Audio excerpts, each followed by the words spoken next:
The crash made everyone freeze. A medical license. Slammed onto a billionaire's table by his waitress. "I can help you walk again," Victoria said. Her voice was steady, calm, but her hands shook. Marcus Brennan, tech billionaire, defense contractor, the man who built a fortune crushing competitors, stared up at her from his wheelchair.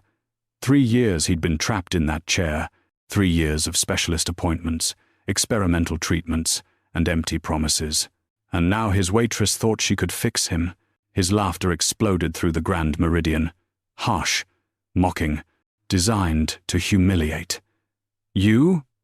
He looked her up and down like she was dirt on his shoe. "You're a waitress. You pour coffee.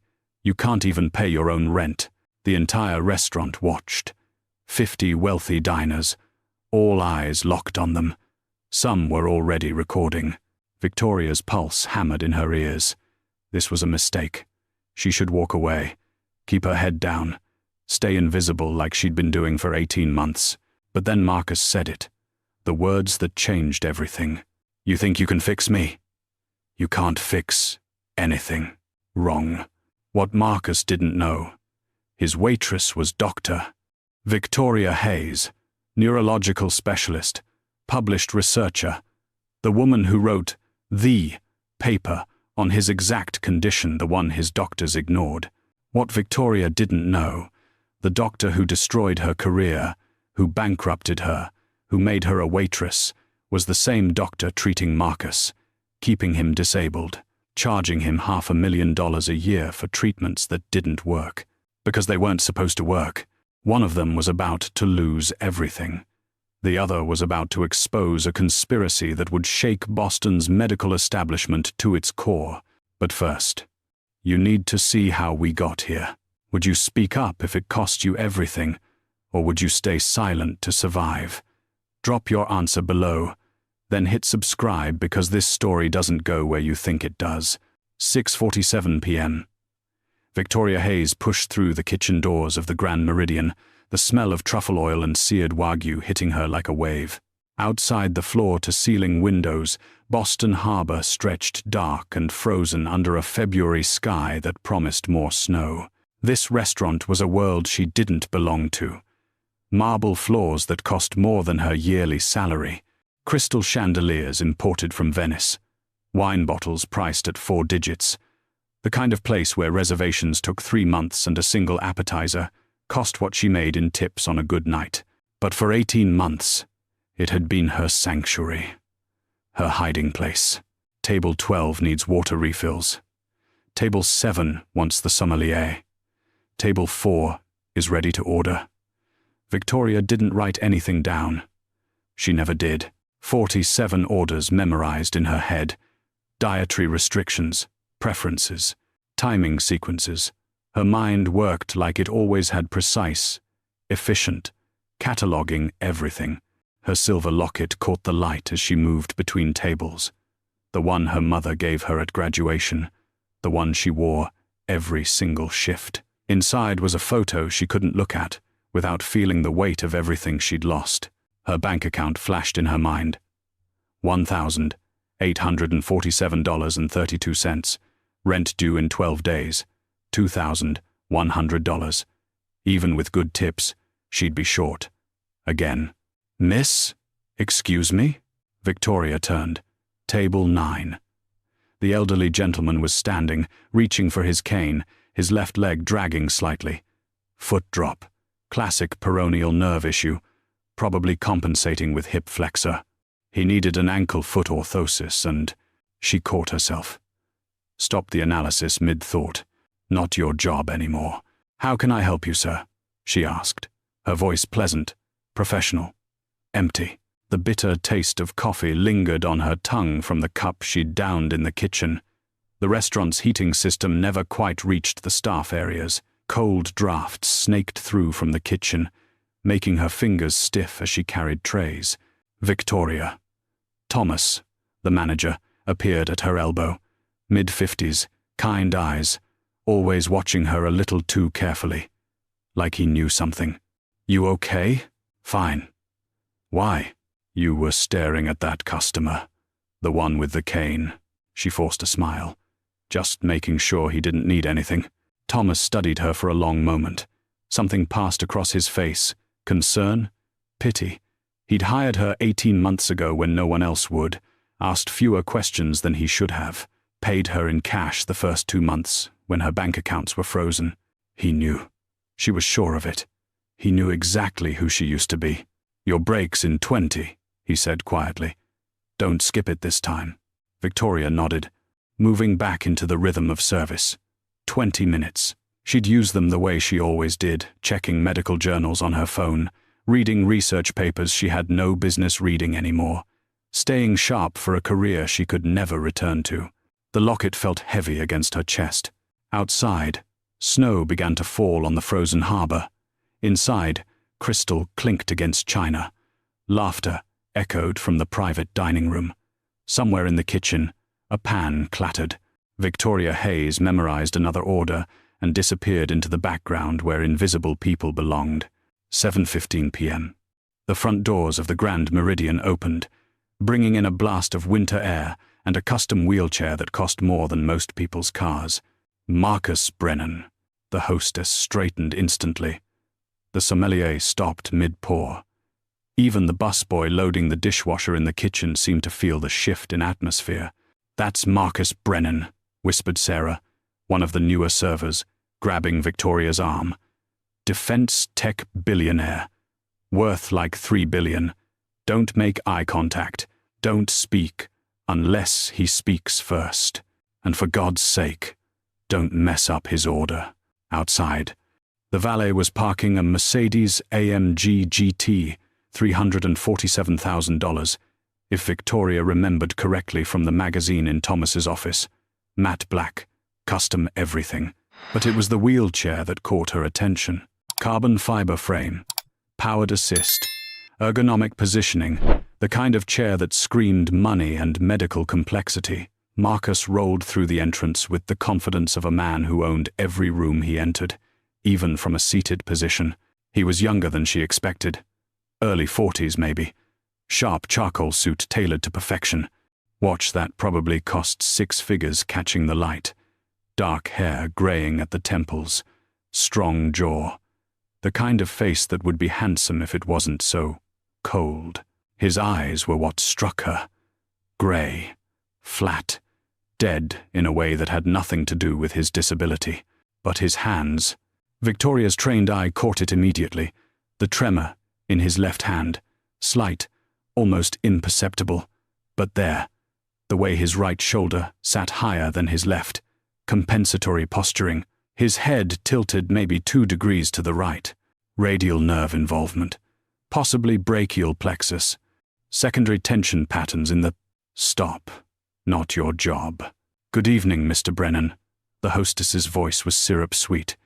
"Your usual table is ready." Marcus barely acknowledged her. But then something unexpected.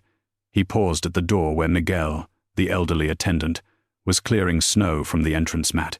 "Miguel, how's your grandson? Still playing baseball?" Miguel's weathered face lit up. "Yes, sir. Made varsity this year. Thank you for asking."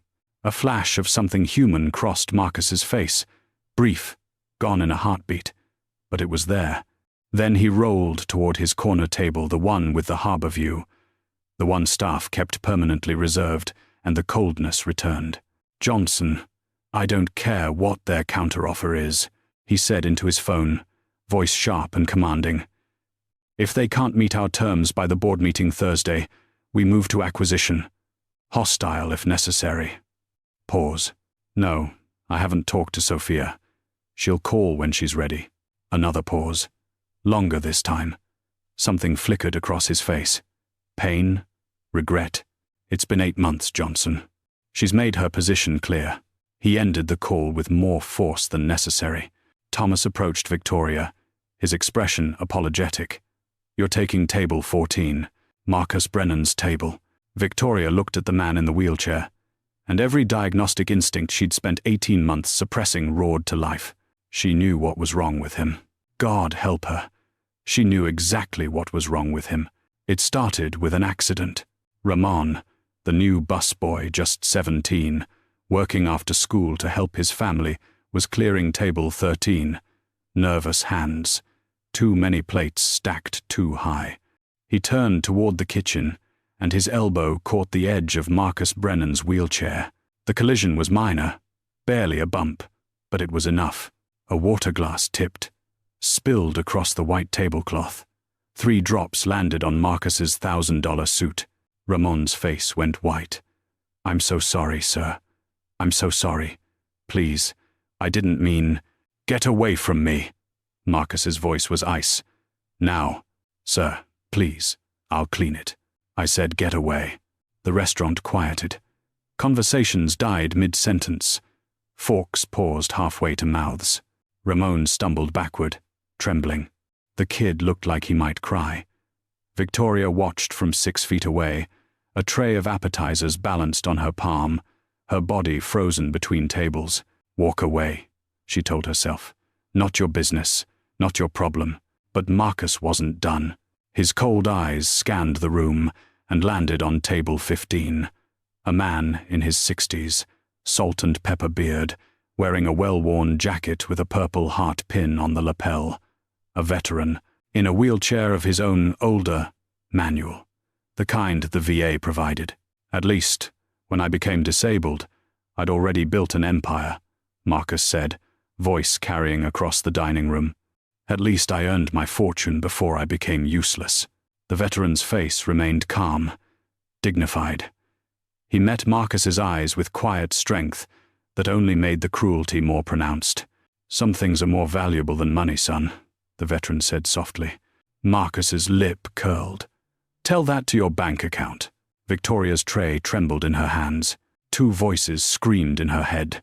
The first voice, the survival voice, said, "Stay quiet. You need this job. You're $1,847.32 away from paying off your legal fees. 12 days until rent is due. You can't afford to lose this. You've stayed invisible for 18 months. You can stay invisible for 18 more. Walk away. Serve your tables. Keep your head down. This isn't your fight." But the second voice, the one that made her a doctor in the first place, said, "You took an oath. You swore to help people, to do no harm, and you're watching harm happen right now." That tremor in his left hand, that compensatory shoulder tension, that specific postural deviation, you know what that means. You know. You wrote the definitive paper on radial nerve compression with secondary brachial plexus involvement, 73 pages, published in the Journal of Neuromuscular Rehabilitation, cited 400 times. You know exactly what's wrong with him, and you know it's treatable. You know his doctors are wrong. Her pulse hammered against her ribs. Sweat prickled at her hairline despite the cold draft from the kitchen. Her hands went completely still, that tray frozen in space like time had stopped. The locket felt like it weighed 1,000 pounds. Her mother's face flashed in her mind. The misdiagnosis, the preventable death, the doctor who refused to listen because a nurse's concerns didn't matter. Victoria set down the tray. Her legs moved before her brain could stop them. 12 steps across the dining room. Every eye in the restaurant tracked her movement. She felt Thomas's shocked stare from the hostess stand, heard Sarah's sharp intake of breath. She stopped at Marcus Brennan's table. "Excuse me, sir." Her voice was steady, professional, the voice she used to use when delivering difficult diagnoses. "Your doctors told you the nerve damage is permanent. They're wrong." Marcus looked up at her like she was an insect. "What did you say?" "I can help you walk again." For 3 seconds, he just stared. Then his face twisted into something ugly. Amused. Cruel. "You." His laughter exploded through the restaurant. Harsh. Mocking. "You're a waitress. You pour coffee and memorize orders. You think you know better than my team of specialists at Massachusetts General? Do you have any idea how pathetic you sound?" The room was dead silent now. Phones appeared, recording. Marcus leaned forward in his wheelchair, eyes glittering with malicious pleasure. "Let me guess. You watched some YouTube videos? Read some WebMD articles?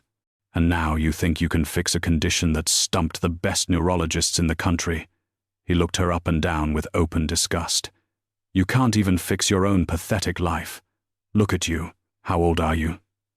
35? Working as a waitress? You're nobody. You're nothing. Victoria's hand went to her apron pocket. The medical license hit his table with a sharp crack. Then the research paper. 73 pages. Her name at the top. Published 2 years ago. Radial nerve compression with secondary brachial plexus involvement. A comprehensive treatment protocol. The exact condition Marcus Brennan had. Down to the specific symptoms she could see in his posture. Marcus stared at the documents. His face went white, then red. The restaurant held its breath. Thomas stood frozen at the hostess stand, mouth open. The veteran at table 15 leaned forward, eyes sharp, phones captured every second. Who the hell are you? Marcus breathed. Victoria met his eyes. Steady, unflinching. Someone who knows exactly what's wrong with you, and exactly who's been lying to you about it. She stepped back from the table. Your tremor is getting worse. You've probably noticed increased pain in your shoulder, burning sensation down your left arm at night. Your doctors told you it's permanent nerve death. It's not. It's compression. Treatable. Reversible. And someone's been keeping you disabled for 3 years because you're worth more to them broken. She turned and walked toward the kitchen, her heart threatening to explode from her chest. Behind her, Marcus Brennan sat in stunned silence, staring at the medical license of Dr. Victoria Hayes.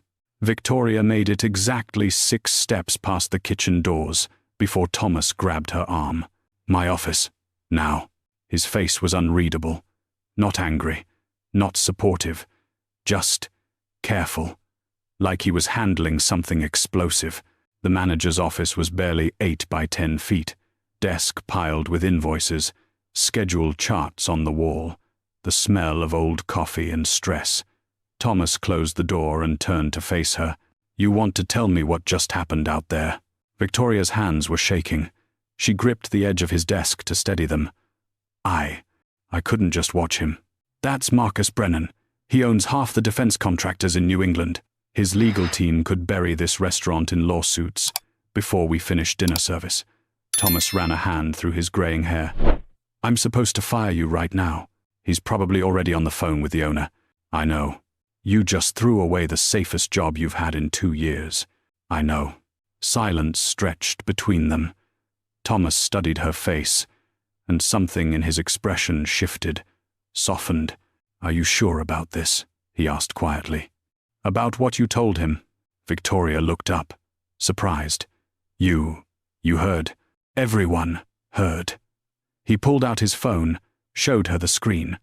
Already 3 videos posted online. The confrontation, her medical license on the table, over 50,000 views in 6 minutes. Are you sure? Because if you're wrong, he destroys you. Again. Again. Victoria's chest went tight. You knew. This whole time, you knew who I was. Thomas nodded. Dr. Victoria Hayes, Northwestern, 12 years in neuromuscular rehabilitation, accused of insubordination by Dr.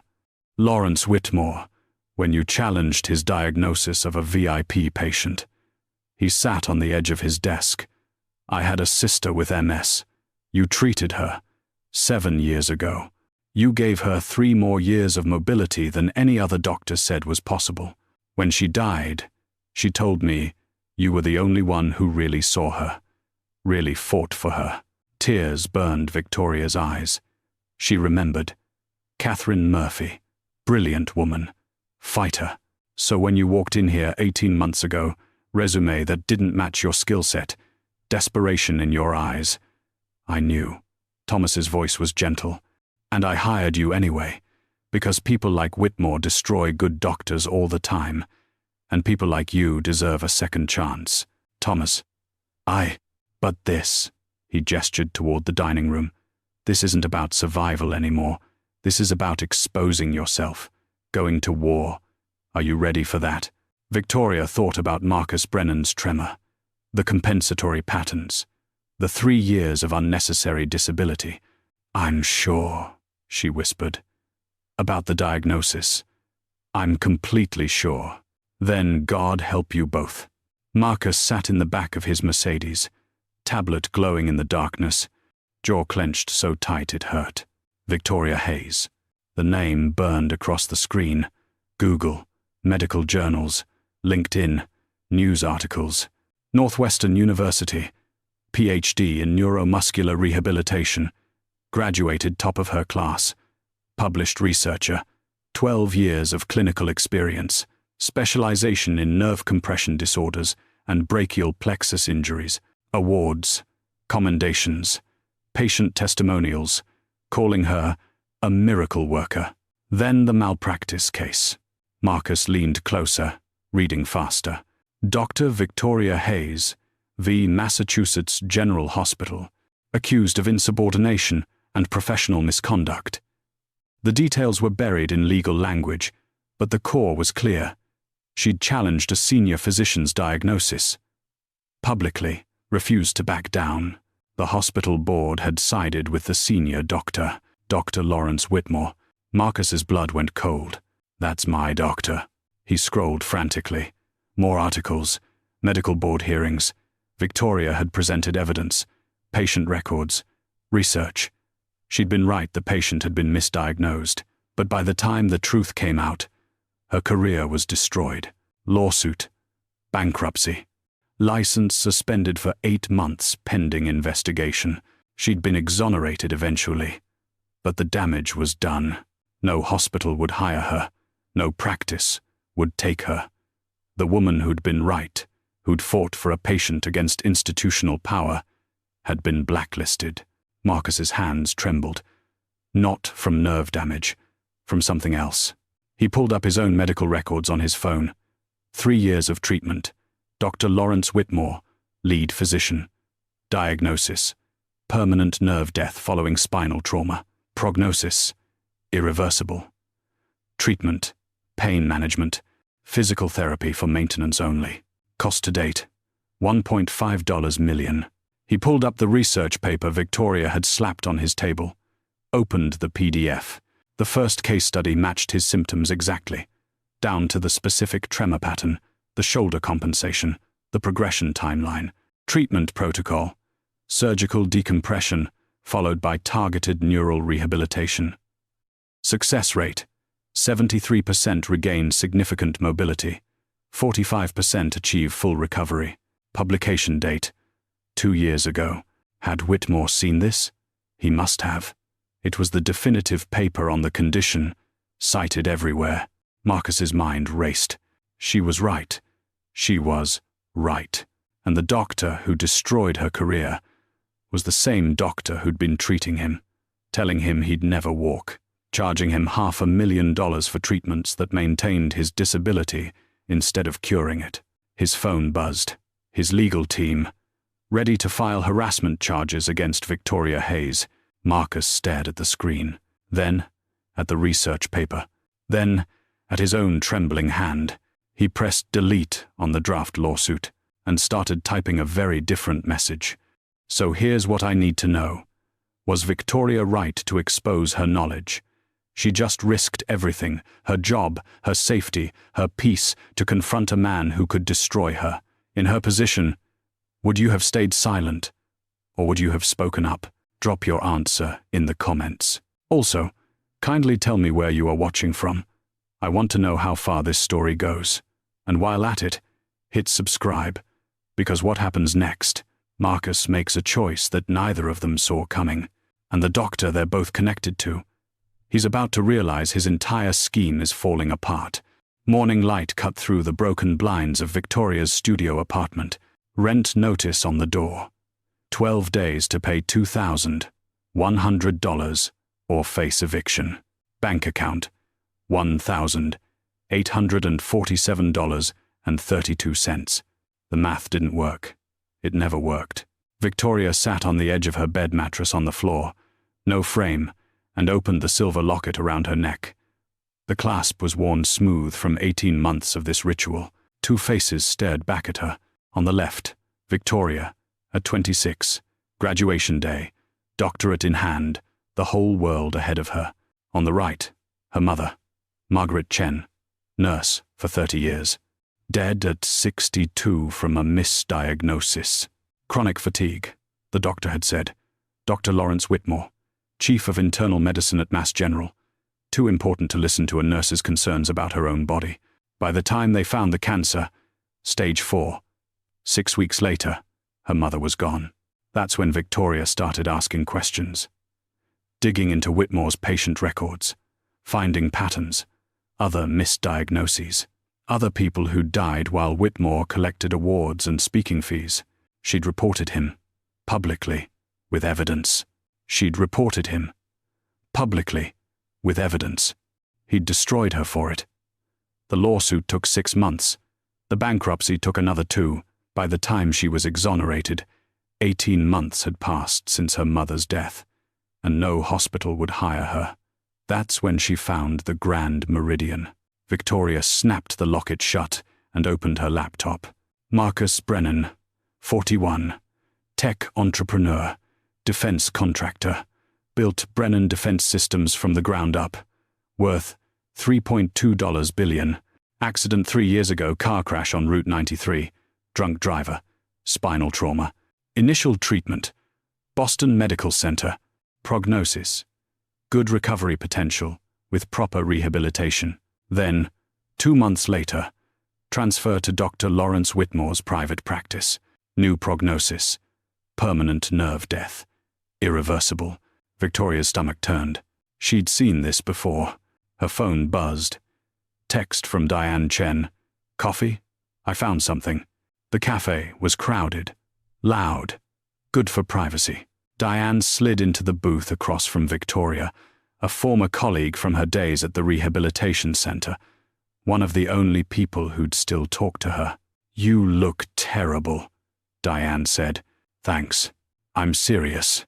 When's the last time you slept? Victoria didn't answer. You said you found something? Diane pulled out her tablet, angled it so only Victoria could see. Medical board records. Confidential. The kind Diane could lose her license for accessing. Whitmore's patient list. I cross-referenced treatment duration with initial diagnoses. Her finger traced down a spreadsheet. 8 patients in the last 4 years, all transferred from other physicians, all initially diagnosed as good recovery potential, and all still in active treatment. Average duration, 3.7 years. Average billing, $420,000 per patient. Victoria's blood went cold. He's keeping them sick, Diane whispered. On purpose. These are wealthy patients.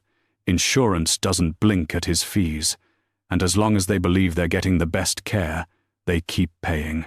Do you have names? Diane hesitated. Victoria, if you go after him again. Names, Diane. The list appeared on screen. 8 people, 8 families, 8 lives, trapped in unnecessary disability, because one doctor valued money over healing. Marcus Brennan was number 6. What are you going to do? Diane asked. Victoria stared at the names, thought about her mother, about the 18 months of hiding, about Marcus Brennan's cruel laughter and dead eyes. I'm going to gather evidence. Medical records from his public appearances, video footage, testimony from his staff. Anything that proves his condition is treatable. And if you're wrong again? There it was. The question that woke Victoria up at 3 a.m. every night. What if I'm wrong? What if her assessment was clouded by bias, by hatred of Whitmore, by desperation to be right about something after being so publicly, catastrophically wrong before? I'm not wrong, Victoria said, but her voice shook. Diane reached across the table, squeezed her hand. Then prove it, but be smart this time. Don't let him destroy you twice. Marcus's penthouse office overlooked Boston Harbor, floor-to-ceiling windows, minimalist furniture, everything designed for wheelchair accessibility and complete control. I want everything, Marcus said into his phone. Employment history, financial records, medical license status, every parking ticket, every social media post. I want to know what she eats for breakfast. His private investigator's voice crackled through. Sir, are you sure this is? Do I pay you to question me or to do your job? I'll have a report by tomorrow. Marcus ended the call and wheeled to his desk. 3 monitors, 2 showed stock tickers. 1 showed the video that wouldn't stop playing in his mind. Victoria Hayes. Medical license on his table. That research paper. His intercom buzzed. Mr. Brennan, James Cartwright is here. Send him in. James had been Marcus's business partner for 15 years. College roommates turned defense contractors. The only person Marcus still trusted. Maybe the only person Marcus had left. You wanted to see me. James settled into the leather chair across the desk. The waitress situation. Ah, the doctor who embarrassed you in front of 50 people. Marcus's jaw tightened. She's a disgraced physician with a malpractice record trying to scam me. I'm handling it. By hiring a PI to investigate her? By protecting myself. James was quiet for a long moment. Then, Marcus, what if she's right? Excuse me? I looked up her credentials. She's legitimate. Published researcher. The paper she gave you, it's cited everywhere. Major medical journals. Treatment protocols. What if she challenged one of the best doctors in Boston and got destroyed for it? Marcus snapped. She lost her career, lost everything. Now she's desperate and delusional. Or she was right then, and she's right now. Marcus's hands clenched the armrests. Get out. Marcus, get out. James stood slowly, looked at his friend with something like pity. You know what Sophia would say if she saw you right now. The name hit like a physical blow. Sophia, Marcus's daughter, 20 years old, hadn't spoken to him in 8 months. James left without another word. Alone, Marcus wheeled to the window, reached into his desk drawer, pulled out a photo he kept hidden. Sophia, at 17. Senior prom photo, her graduation cap in the background. Marcus had been in the audience, standing, before the accident stole that from him. The last time they'd talked, really talked. She'd been visiting him in rehab, 2 years post-accident. He'd been angry, bitter, taken it out on a nurse who'd been trying to help. Sophia had looked at him with tears in her eyes and said, "The accident didn't make you mean, Dad. You chose that, and it made you uglier than the wheelchair ever could."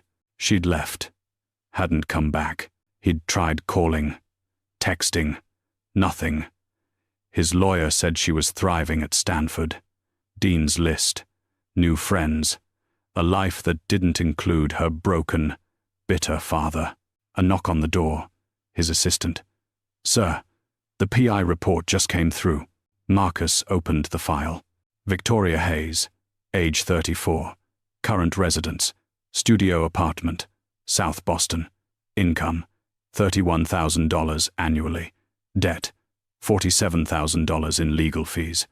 Bank account, $1,847.32. Employment history, stellar, until 3 years ago. Then, nothing. No hospital would touch her. But the patient testimonials. She saved my life when no one else believed me. Dr. Hayes fought for my treatment when my insurance denied me. She diagnosed my condition in 15 minutes. 5 other doctors had missed it. 37 testimonials, all glowing, all from before the Whitmore case. Marcus stared at the screen, then at the research paper, still sitting on his desk, then at his own trembling hand. What if she's right? Thursday morning. Brennan Defense Systems headquarters. Quarterly board meeting. 15 board members, senior executives, investors, the people who kept Marcus's empire running. Marcus rolled to the head of the conference table, tablet ready, quarterly reports prepared. This was his domain, his territory, where he was unquestionably in control. Then the door opened. Victoria Hayes walked in. Professional navy blazer, white blouse, hair pulled back, carrying a leather portfolio. She looked nothing like the waitress from 4 nights ago. She looked like the doctor she used to be. Marcus's blood pressure spiked. Security. Now. Actually, Victoria said calmly, I have an appointment. The hell you do. With Dr. Patricia Mills. Victoria gestured to the board member at Marcus's right. She agreed to hear my medical consultation. Patricia Mills, former neurologist, now board member and investor, nodded slowly. She contacted me yesterday. Her credentials are legitimate. I thought it was worth 5 minutes. She's a disgraced. She's a doctor with concerns about your medical treatment, Patricia interrupted. And given your reaction to her initial approach, I'm curious why you're so opposed to hearing her out. Trapped. Marcus's hands clenched. Every board member was watching. Some looked intrigued, others confused. All of them were witnessing his loss of control. 5 minutes, he said through gritted teeth. Victoria moved to the presentation screen, plugged in her laptop. No hesitation, no fear. 3 years ago, Marcus Brennan was in a car accident. Spinal trauma. Initial diagnosis at Boston Medical. Good recovery potential, with proper rehabilitation. Her voice was clinical. With recovery, Heisen, professional. 2 months later, he transferred to Dr. Lawrence Whitmore's private practice. New diagnosis, permanent nerve death, irreversible disability. Images appeared on screen. MRI scans, medical reports. This is Mr. Brennan's radial nerve. You can see compression here and here. Secondary involvement of the brachial plexus. Classic presentation. She clicked to the next slide. Side-by-side comparison. This is the treatment protocol Dr. Whitmore prescribed. Pain management, maintenance physical therapy, no surgical intervention. Next slide. This is the current standard of care for this exact condition. Published 2 years ago. Surgical decompression, followed by targeted neural rehabilitation. Success rate. 73% regained significant mobility. The room was dead silent. Mr. Brennan's condition is treatable. His doctors know this. They chose not to treat it. That's a serious accusation, Patricia said quietly. I have evidence. Victoria pulled papers from her portfolio. Freedom of Information Act request. Mr. Brennan's initial accident report and MRI scans are public record because the crash involved federal highway funding. She distributed copies around the table. I've overlaid his scans with diagnostic markers from my research. You can see here nerve compression, not death. Here, motor function preservation, and here the exact presentation I described in my paper. Marcus felt the walls closing in. This is insane, he said. You're making wild claims based on the definitive research in this field, Patricia interrupted, studying the documents. I've read Dr. Hayes's work.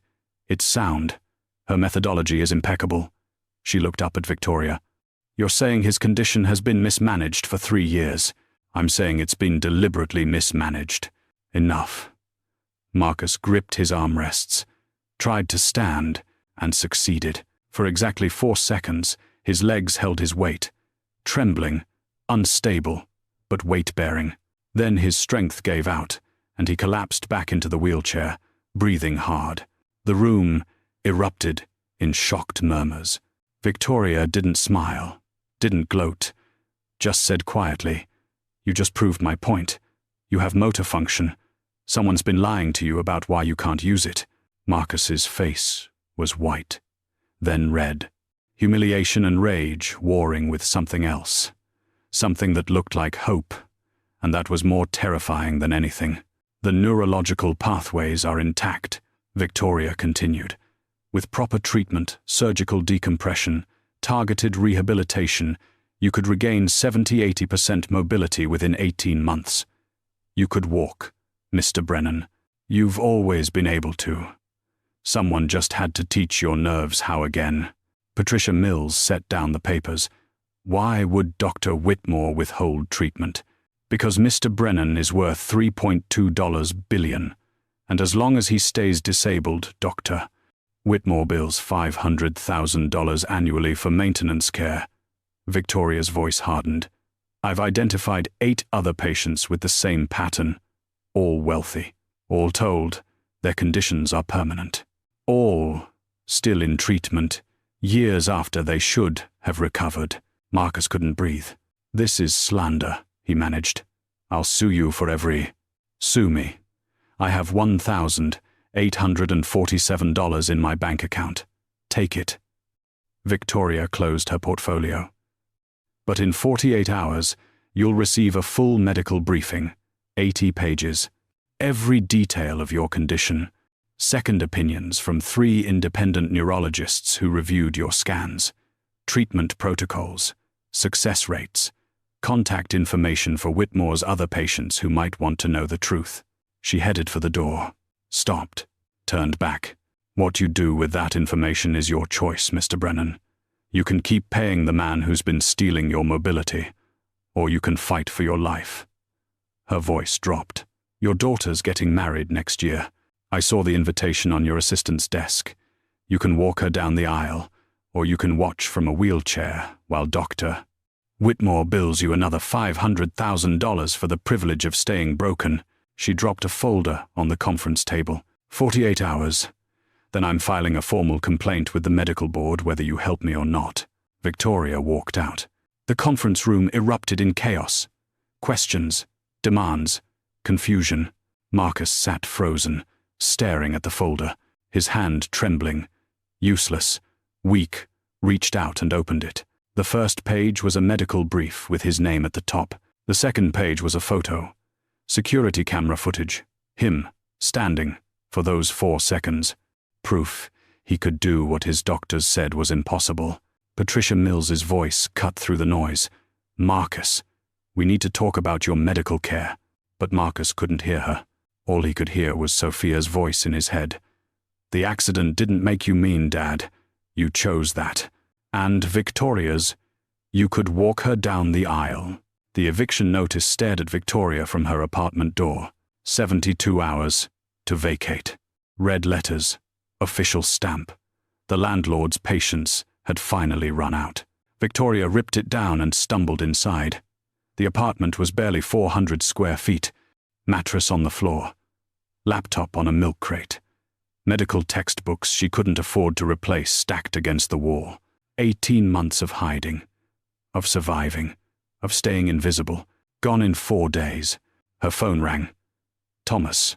I'm sorry, he said before she could speak. I tried to fight it. I really did. But Marcus Brennan's legal team called the owner, threatened litigation, said you harassed their client. They gave me a choice. Fire you, or lose the restaurant's business license. Victoria's legs gave out. She slid down the wall to the floor. I'm so sorry, Victoria. If there was any other way. I know. It's okay. You did more for me than anyone else would have. Your final paycheck will be direct deposited Friday. And, I added a little extra, don't argue. The call ended. Victoria sat in the silence of her empty apartment and counted the ways her life was falling apart. No job, no home in 72 hours. No savings. Legal threats from a billionaire. Her phone buzzed again. Unknown number. Dr. Hayes. This is Richard Morrison, attorney for Marcus Brennan. My client would like to propose a settlement. Victoria's heart sank. $50,000. Immediate payment. In exchange, you sign a non-disclosure agreement, retract your medical claims, and agree never to contact Mr. Brennan again. $50,000. Every problem solved. Every debt paid. A fresh start somewhere else. I need time to think, Victoria heard herself say. You have 24 hours. After that, the offer expires, and we pursue legal action for harassment. The call ended. Victoria stared at her phone. $50,000. Freedom. All she had to do was lie. Sign a paper saying she was wrong. Let Marcus Brennan stay disabled. Let Dr. Whitmore keep destroying lives. Let her mother's death mean nothing. She opened the locket around her neck. Margaret Chen stared back at her. Strong, principled. The woman who taught Victoria that doing the right thing mattered more than being comfortable. The woman who died because a doctor valued his ego over her life. Victoria called every colleague she still had contact with. I can't help you. Sorry. You need to let this go. Marcus Brennan will destroy you. Just take the money. Nobody would stand with her. Nobody wanted to risk their career for a disgraced doctor's crusade. She was alone. Victoria pulled out her laptop with shaking hands, started researching. If she was going to burn her life down anyway, she'd make it count. Dr. Lawrence Whitmore, patient records. She couldn't access his medical files, that would be illegal, but public information, that was fair game. Medical board complaints, dismissed. Malpractice suits, settled confidentially. Patient transfers. She cross-referenced dates. Then she saw it. Marcus Brennan's accident. March 15, 3 years ago. Transfer to Whitmore's care. May 22. She pulled up 7 other names from Diane's list. Checked their dates. Robert Chen. Initial diagnosis. Full recovery expected. Transfer to Whitmore. 6 weeks later. Still in treatment. Sarah Mitchell. Initial diagnosis. Good prognosis. Transfer to Whitmore. 2 months later. Still in treatment. 8 patients. All the same pattern. All wealthy. All transferred from doctors who said they'd recover. All still disabled years later. Then, the 9th name. David Armstrong. Transferred to Whitmore 4 years ago. Initial diagnosis, treatable. Status, deceased. Victoria's hands froze on the keyboard. She pulled the death certificate. Cause, complications from untreated nerve compression. The condition was treatable. His initial doctors had said so, but Whitmore had kept him on maintenance therapy instead, and he'd died. Someone had died. This wasn't just medical fraud. This was manslaughter. Victoria's phone buzzed. Text from Diane. I can get you medical board complaint forms, but if we do this, there's no going back. You sure? Victoria looked at the eviction notice. At her bank account, $1,847.32. At the settlement offer that would solve everything. At her mother's photo in the locket. She got in the shower, turned the water as hot as she could stand, and finally let herself break. 18 months of holding it together, of being strong, of surviving. She cried until there was nothing left. Exhausted, terrified, completely, utterly alone. When she got out, her skin was red and raw, but her mind was clear. Victoria sat at her laptop and started typing. Formal complaint to the Massachusetts Medical Board. Dr. Lawrence Whitmore. License number MT47392. She wrote for 6 hours straight. 47 pages. Every detail. Every patient. Every pattern. David Armstrong's death. Marcus Brennan's mismanagement. The evidence of systematic medical fraud. She attached research papers. Second opinions. Statistical analysis. At the end, she listed Marcus Brennan as a supporting witness. He hadn't agreed. Would probably refuse, would likely use his legal team to bury her instead, but she listed him anyway, because if there was even a chance, even the smallest possibility that he'd choose the truth over his pride, it was worth the risk. At 3 a.m., Victoria pressed submit. The complaint went to the medical board. Official. Irreversible. She'd just declared war on one of Boston's most powerful doctors, with no job, no home, no allies. Just the truth and a bone-deep certainty that her mother hadn't raised her to stay silent in the face of evil. Victoria closed her laptop, opened the locket one more time. I'm sorry, Mom. I'm about to lose everything again, but I can't let him keep hurting people. Her phone buzzed. Text from an unknown number. This is James Cartwright, Marcus Brennan's business partner. We need to talk. The coffee shop was 20 miles outside Boston. Far enough that no one would recognize them. James Cartwright sat in the corner booth. Expensive suit at odds with the vinyl seats and chipped mugs. He looked nervous. Victoria slid in across from him. How did you get my number? I'm the COO of a defense contractor. I can get anyone's number. He pushed a folder across the table. You filed a complaint with the medical board. You're here to threaten me. I'm here to help you. Victoria froze. What? Marcus read your medical brief, all 80 pages. Then he had it reviewed by 3 independent neurologists. James's voice was quiet. They all confirmed your assessment. His condition is treatable. Whitmore's been lying to him for 3 years. Victoria's pulse quickened. Then why? Because Marcus Brennan doesn't know how to be vulnerable. He built his empire on control, on power, on never showing weakness. James looked older suddenly, tired. The accident broke him physically, but the bitterness broke him in worse ways. And now you're asking him to admit he was wrong. To admit he let himself be victimized. To admit he could have been walking for years if he'd just trusted someone else. So he's going to bury me instead? He's trying to. His legal team wants to destroy you.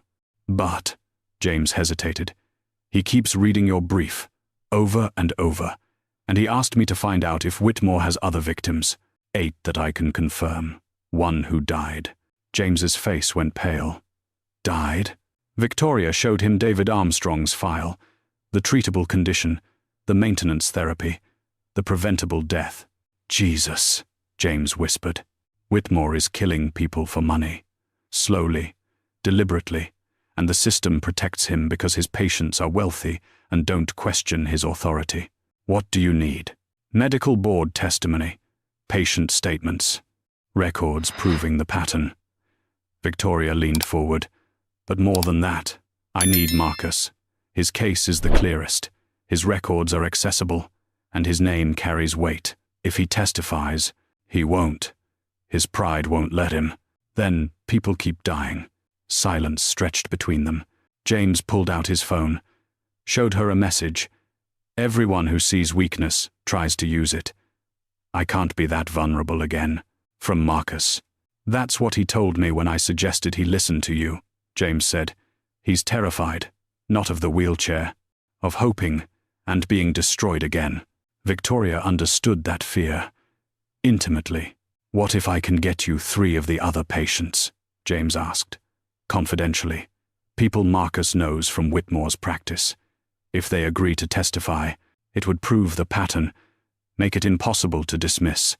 James nodded. Give me 48 hours. But 48 hours later, everything went wrong. Victoria woke to her phone, exploding with notifications. Lawsuit filed. Dr. Lawrence Whitmore v. Victoria Hayes. Defamation, harassment, tortious interference with medical practice. Damages sought. $5 million. Her hands shook as she read the filing. Whitmore had discovered her medical board complaint, and he was coming for her with everything he had. Worse, attached to the lawsuit was a counter-complaint to the medical board, claiming Victoria was practicing medicine without proper clearance, requesting emergency suspension of her license. Her phone rang. Diane. Victoria. I'm so sorry. The board is reviewing Whitmore's counter-complaint. If they find merit, I lose my license. Permanently. I'll testify for you. I'll help however I can. But he's got institutional power, money, connections. Victoria ended the call, stared at the lawsuit. $5 million. She didn't have 5,000. Then her phone buzzed again. Marcus's legal team. Mr. Brennan would like to offer you a revised settlement. Full restoration of your medical license. $250,000. Protection from Dr. Whitmore's lawsuit. In exchange for complete recantation and NDA.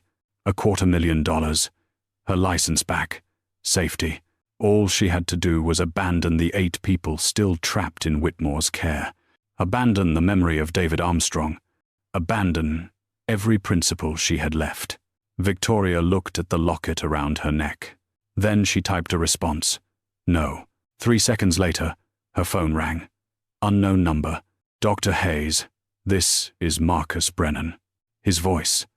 For the first time since the restaurant, I'm calling to tell you that your complaint against Dr. Whitmore is reckless, dangerous, and based on incomplete information.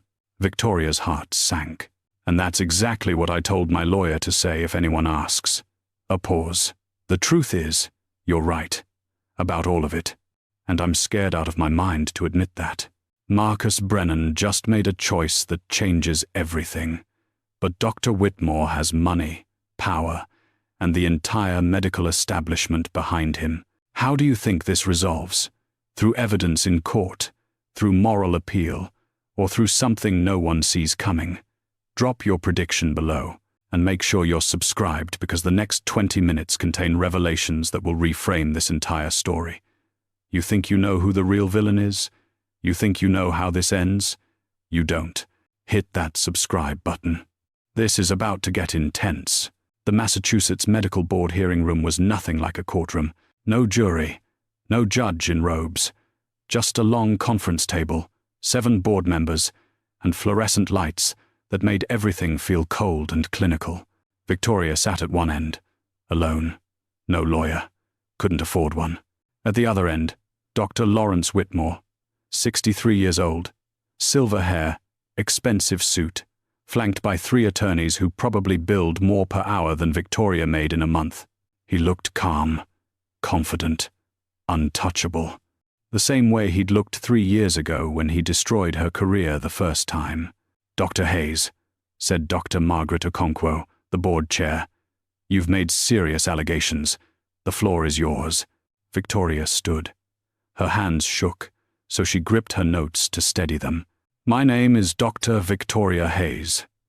Northwestern PhD, 12 years specializing in neuromuscular rehabilitation. I'm here to present evidence that Dr.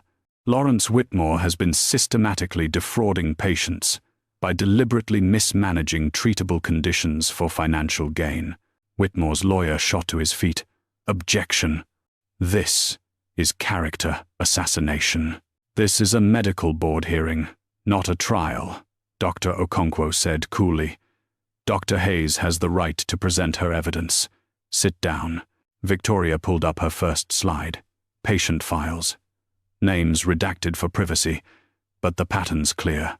I initially identified 8 patients, but the medical board's investigation, based on my complaint, uncovered 15 additional cases, 23 patients total, all transferred to Dr. Whitmore's care after initial physicians diagnosed them with treatable conditions. All told by Dr. Whitmore that their conditions were permanent, all still in treatment 3 to 5 years later. She clicked through each case. The initial diagnoses, the transfer dates, the treatment protocols that maintain disability instead of curing it. The 9th patient is David Armstrong, transferred to Dr. Whitmore 4 years ago with a treatable nerve compression disorder. Dr. Whitmore prescribed maintenance therapy instead of surgical intervention. Mr. Armstrong died 18 months ago from complications of his untreated condition. The room went silent. His death was preventable.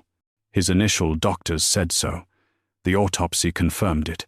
Dr. Whitmore kept him disabled until it killed him. Whitmore's face remained neutral, but Victoria saw his jaw tighten. These are cherry-picked cases taken out of context, his lead attorney said. My client has treated thousands of patients over a distinguished 40-year career. Then let's talk about context, Victoria said. She pulled out another document. This is Dr. Whitmore's patient billing data. Average treatment duration for patients making under $100,000 annually, 14 months. Average treatment duration for patients making over $1 million annually, 42 months. She let that sink in. Rich patients stay sick 3 times longer. Why? Because Dr. Whitmore has been running a medical fraud scheme that targets wealthy individuals, keeps them chronically dependent, and bills them hundreds of thousands of dollars for treatments designed to fail. This is slander. Whitmore finally spoke, his voice sharp. I have dedicated my life to helping. The doors at the back of the room opened. Everyone turned. Marcus Brennan rolled in, custom wheelchair, dark suit, his face set in hard lines. But his eyes were different. No longer dead, no longer cold. Alive, with fury. Mr. Brennan, Dr. Okonkwo said, surprised. You're not scheduled to. I'm a witness, Marcus said. His voice filled the room. For Dr. Hayes. Whitmore's face went pale. Before we hear from Mr. Brennan, Dr. Okonkwo said, Dr. Hayes, you mentioned Dr. Whitmore destroyed your career. Can you elaborate? Victoria's throat tightened. This was the part she'd been dreading. 3 years ago, I was working in rehabilitation medicine at Mass General. My mother, Margaret Chen, was a nurse at Boston Medical Center. When Mr. Brennan had his accident, she was on shift in the ER. She saw his initial treatment plan and grew concerned when Dr. Whitmore took over his care 2 months later. She tried to report her concerns. She was fired. Shortly after, she came to me as a patient, suffering from what Dr. Whitmore had diagnosed as chronic fatigue syndrome. Victoria pulled out a photo. Her mother. Young, vibrant, alive. Her name was Margaret Chen. She was a nurse, 30 years of experience. She knew something was wrong, but Dr. Whitmore dismissed her concerns, told her she was stressed, overworked, prescribed antidepressants. The board members leaned forward. I reviewed her symptoms, ran additional tests without Dr. Whitmore's authorization, found stage 3 cancer. By the time we started treatment, it was too late. Victoria's voice cracked. She forced herself to continue. Margaret Chen was my mother. She died 6 weeks after diagnosis. And when I reported Dr. Whitmore for medical negligence, he accused me of unethical conduct, emotional bias, and professional misconduct. The hospital board sided with him. I was terminated. He filed a counter-lawsuit that bankrupted me. She looked directly at Whitmore. He destroyed my career because I exposed his incompetence. And then he did the exact same thing to 8 more patients. Except this time, he did it on purpose. The room erupted. Board members talking over each other. Whitmore's attorneys demanding a recess. Marcus sat frozen, staring at Victoria with something like horror and understanding. She'd lost her mother, her career, everything, and she'd still fought for him. Mr. Brennan, Dr. Okonkwo, said once order was restored. You're here voluntarily. I am. Marcus wheeled to the center of the room. 3 years ago, I was in a car accident, spinal trauma. Initial diagnosis at Boston Medical, good recovery potential. He pulled out his own medical records. Then Dr. Whitmore took over my care. He told me my condition was permanent, that I'd never walk again, that no other doctor could help me. Marcus's voice hardened. He lied. That's a gross mischaracterization, Whitmore started. I had 3 independent neurologists review my case, Marcus interrupted, after Dr. Hayes approached me. They all confirmed her assessment. My condition is treatable, has been for 3 years.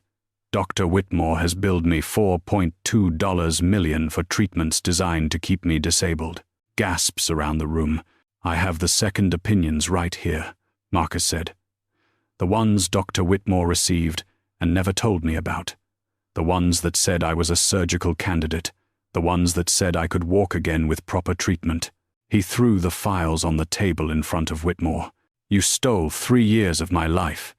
You kept me broken so you could keep billing me. The doors opened again. A young woman entered. Early 20s, dark hair, striking resemblance to Marcus. Sophia, Marcus breathed. Sophia Brennan walked to the front of the room, carrying her own folder. I'm here to testify, she said. I've been researching my father's condition for 8 months, ever since he told me about Dr. Hayes's assessment. She looked at her father with tears in her eyes. I lost my father twice, once to the accident, once to the bitterness that came after. She turned to Whitmore. You did this. You kept him disabled. You kept him angry and broken and isolated. Not because you couldn't help him, because helping him was less profitable than keeping him dependent.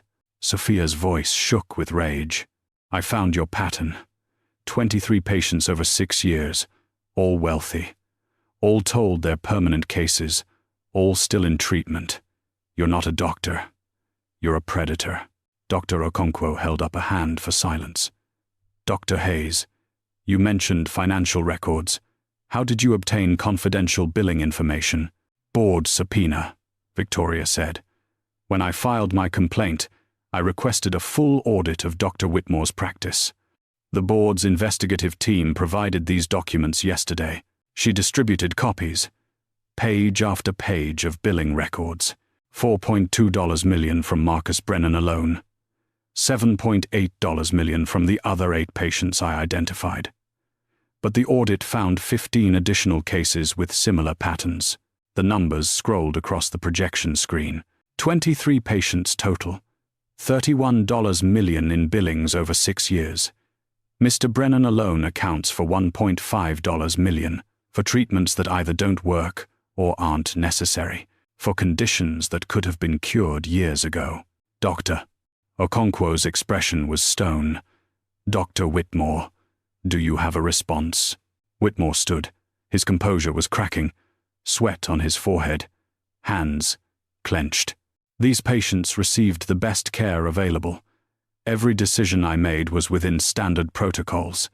If other physicians disagreed with my assessments, that's a difference of medical opinion, not fraud. Then explain David Armstrong, Victoria said quietly. Whitmore's face went white. Explain why you kept him on maintenance therapy when 3 separate doctors recommended surgery. Explain why he's dead from a treatable condition. Explain why his family is currently pursuing a wrongful death lawsuit against you. Silence. Marcus stared at Whitmore with naked betrayal on his face. You knew, Marcus said, voice breaking. You knew I could walk. You knew I could have my life back. And you kept me in this chair for money. Something inside Marcus shattered.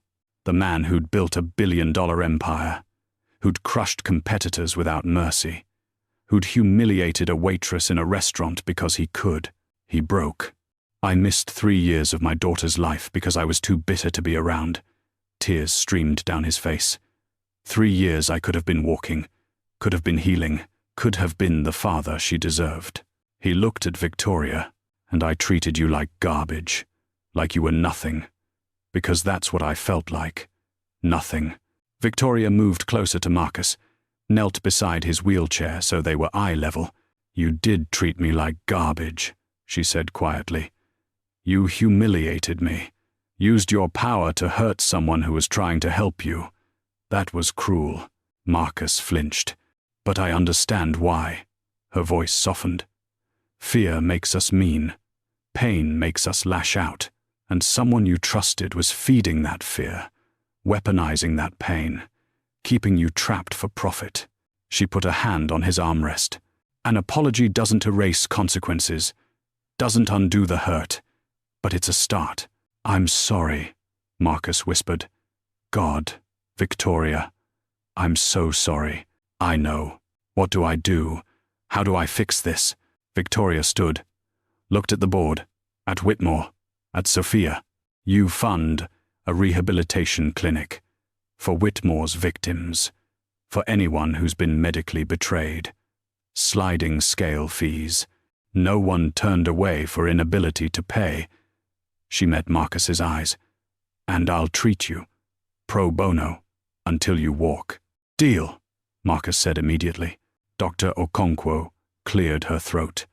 This board will need to deliberate, but based on the evidence presented, we're suspending Dr. Whitmore's license effective immediately, pending criminal investigation. Whitmore's attorneys erupted in objections, but it was over. Everyone in that room knew it. The ruling came down 72 hours later. Dr. Lawrence Whitmore. Medical license permanently revoked. Criminal charges filed by the Massachusetts Attorney General. 23 counts of medical fraud, 9 counts of insurance fraud, 1 count of involuntary manslaughter. Bail set at $2 million. The press conference was packed. Every major Boston outlet, national networks. The story was too big to contain. Victoria stood at the podium, Diane on her right, Marcus in his wheelchair on her left. Today, the medical board took action against a doctor who betrayed his patients' trust for profit, Victoria said. Her voice was steady, strong. But this isn't just about one bad doctor. It's about a system that allows wealth and reputation to shield people from accountability. Cameras flashed. 23 people were kept disabled for years. One person died because Dr. Whitmore valued money over healing, and because the medical establishment didn't ask hard questions when those patients were wealthy enough not to complain. She looked directly into the cameras. If you're in treatment for a chronic condition, get a second opinion. Ask questions. Your doctor works for you, not the other way around. Questions erupted from the press corps. Marcus raised a hand for silence. I'm announcing a $10 million fund for medical fraud victims, he said. For people who were betrayed by doctors they trusted. For treatment they were told was impossible. For justice they thought they couldn't afford. More camera flashes. More questions. Sophia stood beside her father, hand on his shoulder, crying. Within a week, 16 more of Whitmore's patients came forward. Within a month, the number hit 23. Medical board investigations opened in 3 other states where Whitmore had practiced. The story went viral. Billionaire and Waitress expose medical fraud ring. Headlines everywhere. Thomas called Victoria, 3 days after the ruling. The Grand Meridian wants you back. Management position. Full benefits. They're very sorry about. Tell them thank you. But no, Victoria said. You sure? I'm opening a clinic. I'm going back to medicine. She could hear Thomas smile through the phone. Good. That's where you belong. But Victoria, that offer to join me for Sunday dinner still stands. You know, when you have time. I'd like that. Diane showed up at Victoria's apartment with a bottle of wine and a contract. I quit Mass General, she announced. I'm joining your practice. If you'll have me. Victoria stared. Diane, you had tenure, and I watched them protect Whitmore for 3 years, while you lost everything for telling the truth. Diane poured 2 glasses. I'm done being complicit. Let's build something better. They clinked glasses. To new beginnings. To justice. To the long, hard work of healing. The Hayes Rehabilitation Clinic opened in Boston's South End on a cold November morning. Small. Modest. 2 treatment rooms. A tiny office. Equipment purchased second-hand. But it was hers. Victoria Hayes, MD, said the sign outside. She'd earned the right to use that title again. Marcus was her first patient. Ready? Victoria asked. He gripped the parallel bars, hands shaking. Not from nerve damage that was improving, from fear. What if I can't? Then we try again tomorrow. And the next day. And the next. Until you can. Marcus took a breath, pulled himself upright. His legs trembled. Held. 1 step. Weight transfer. Another step. Victoria walked beside him, hands ready to catch him but letting him work. That's 3 steps. 1 more than yesterday. It's not enough. Progress isn't linear. You're at about 60% mobility. That's massive improvement from 3 months ago. 4 steps. 5. His left leg buckled. Victoria caught him, helped him back to the wheelchair. Marcus collapsed into it, breathing hard, frustration written across his face. I thought I'd be walking by now. You are walking, just not as far as you want yet. This takes time. I hate this. I know. They sat in silence. Outside, Boston traffic hummed. Inside, the clinic was quiet, except for their breathing. How many patients do you have now? Marcus asked. 42. Sliding scale fees. Thanks to your fund, we can treat people, regardless of ability to pay. Diane said you turned away 3 patients last week. Capacity limits.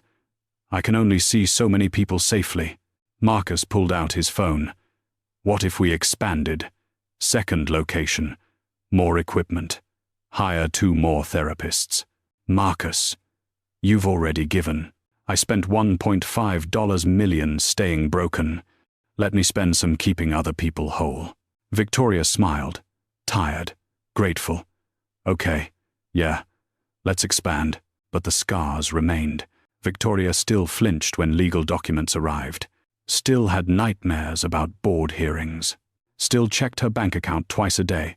unable to shake the fear of being $1,847.32 away from disaster. Marcus still battled bitterness, still snapped at people when pain flared, still attended court-ordered anger management every Tuesday. They were both in therapy, working through trauma, healing slowly, but they were healing. Victoria joined a medical ethics board, advocating for patient rights and oversight reforms.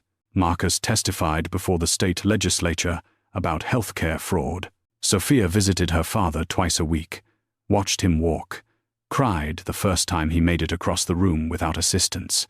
The clinic treated 42 patients, then 60, then 80, people who'd been betrayed by the system, people who'd been told they were unfixable, people who were invisible until someone actually saw them. Victoria kept her mother's photo in the locket around her neck, added a second photo beside it, Marcus taking his first unassisted steps, both reminders of why she fought, of what healing looked like, of the long, hard, beautiful work of refusing to let cruelty win. 1 year later, Sophia's wedding day dawned clear and bright. Victoria stood in the venue's preparation room, adjusting her dress. Guest, not family. But Sophia had insisted she be there. "You gave me my father back," Sophia had said. "You have to be there." Marcus appeared in the doorway, on his feet, using a walker for stability, dressed in a perfect tuxedo. "How do I look?" he asked, like a father about to walk his daughter down the aisle, his eyes filled with tears. "I didn't think I'd ever get to do this." 47 steps from the entrance to the altar. We practiced. "What if I fall? Then I'll be right there to catch you." "But you won't fall." They walked to the ceremony entrance together. Music swelled. Sophia appeared, radiant in white, and took her father's arm. "I love you, Dad. I love you too, sweetheart." Victoria watched from the front row as Marcus walked his daughter down the aisle. Step, breathe. Step, breathe. Trembling, struggling, but walking. 47 steps, exactly.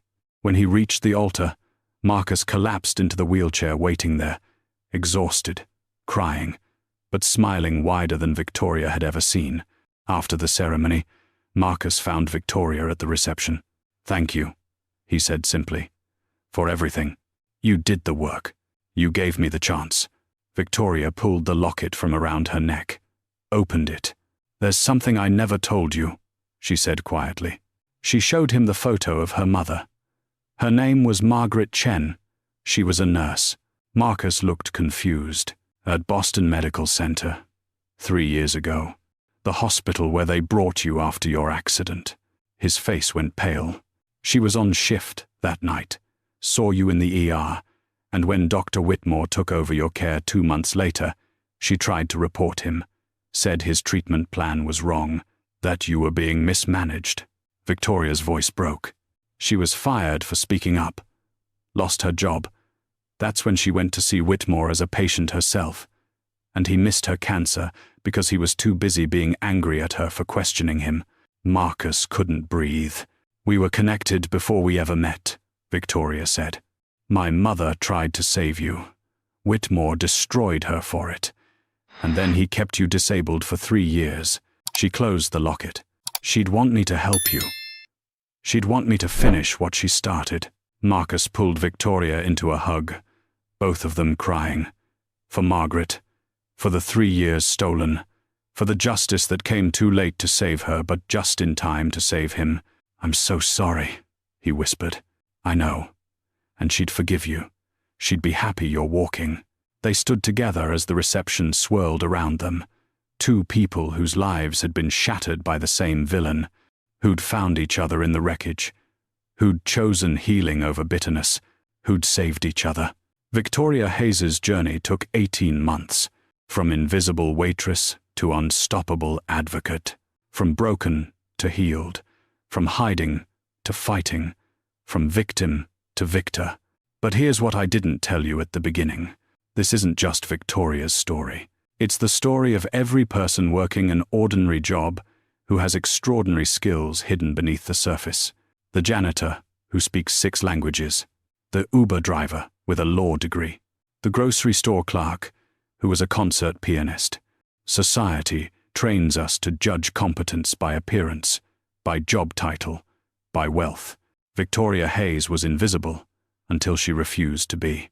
And there are thousands more stories like hers. I find them. I investigate them. I tell them. Because someone needs to. Next week's story: the homeless man sleeping outside Harvard's library. Security tried to remove him for months. What they didn't know, he was auditing classes, teaching himself quantum physics. And now, he's published a paper that's revolutionizing the field. His story ends with a job offer that changes everything. If you want to see it, you need to subscribe. This is story number 12 in my Hidden Genius series. 12 people who were dismissed, overlooked, treated as invisible. 12 people who proved the world wrong. Hit that subscribe button. Join the 847,000 people who believe invisible people deserve to be seen. And drop a comment below. What hidden skill do you have that would shock people who only know your job title? I read every single comment. Your story might be next. Because everyone has a story, everyone has value, and no one deserves to be invisible. 2 years later, the ribbon-cutting ceremony for the Hayes Rehabilitation Clinic's third location drew a crowd. 3 buildings now: Boston South End, Cambridge, Worcester. 200 patients in active treatment, 23 staff members, all funded by the Brennan Medical Justice Foundation. Victoria stood at the podium seated, actually, 6 months pregnant, glowing. Marcus stood behind her. No wheelchair, no walker, just a cane for balance on long days. He'd joined the state medical board, advocate for patient rights, reformed crusader. His relationship with Sophia was healed. He was about to become a grandfather. The bitterness that had defined him was gone. Not erased scars remained, but transformed into purpose. We're here because the system failed, Victoria said to the crowd. But we're also here because people chose to fight back, to hold power accountable, to believe that everyone deserves access to real healing. She touched the locket around her neck. Inside, 3 photos now. Her mother, Margaret, Marcus, taking his first steps, and the ultrasound image of her daughter, due in 3 months, Margaret Victoria Hayes, named for the grandmother she'd never meet, but whose legacy she'd inherit. Marcus caught Victoria's eye, smiled. She smiled back, because sometimes the people we dismiss hold the keys to our freedom, and sometimes saving someone else is exactly how we save ourselves.